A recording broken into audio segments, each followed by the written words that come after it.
જઈએ તો આપણે થોડા દિવસ પહેલા પણ કસ કાતરાના આધારે કેવી રીતે આપણે કેટલા દિવસ ગણવા એનો વિડીયો પણ મૂકી ચૂક્યા છે। ખાસ કરીને આપણે નવા વર્ષે એટલે કે જે બેસતા વર્ષના દિવસે વિડીયો મૂકેલો હતો એમાં કસ કાતરાના આધારે આપણે માહિતી આપેલી હતી કે કસ કેટલા દિવસે પાકે ને કેવો કસ હોવો જોઈએ। એટલે કે આકાશમાં લીસોટા થઈ જાય, એ પણ સંધ્યા ટાઈમે ખાસ કરીને આકાશ એકદમ લાલ થઈ જાય, તાંબા જેવું આકાશ થઈ જાય અને એકદમ લાલ આકાશ હોય, કસના લીસોટા હોય આકાશની અંદર, એવું આકાશ થવું જોઈએ। તો એ કસ બંધાણો કહેવાય અને એ કસ પછી જ્યારે ચોમાસા દરમિયાન વરસાદના રૂપમાં અસર કરતો હોય છે। આ વર્ષે જોવા જઈએ તો કસની શરૂઆત લેટ થઈ છે।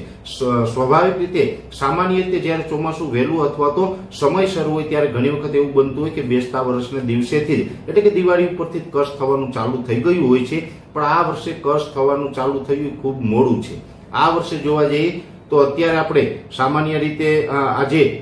જે 26-27 તારીખ એટલે કે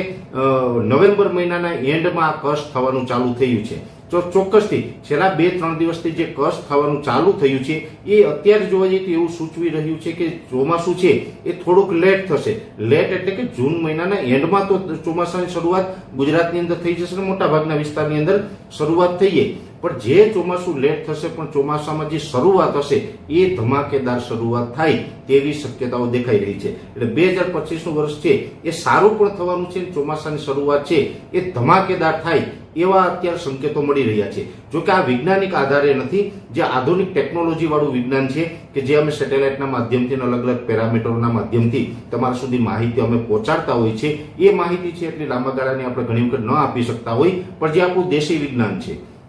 જે આપણું ખગોળ વિજ્ઞાન છે, કસ કાતરા હોય અથવા તો અખાત્રીજનો પવન હોય, ચૈત્રી દનૈયા હોય, હોળીનો પવન હોય વગેરે વગેરે જે આપણે અનુમાનો લગાડતા હોય છે, એમાં જે આ કસ કાતરાનું અનુમાન છે એના આધારે હું આપને માહિતી આપી રહ્યો છું કે આ મુજબનું ચોમાસું છે એ રહેવાનું છે, ચોમાસું સારું રહેવાનું છે।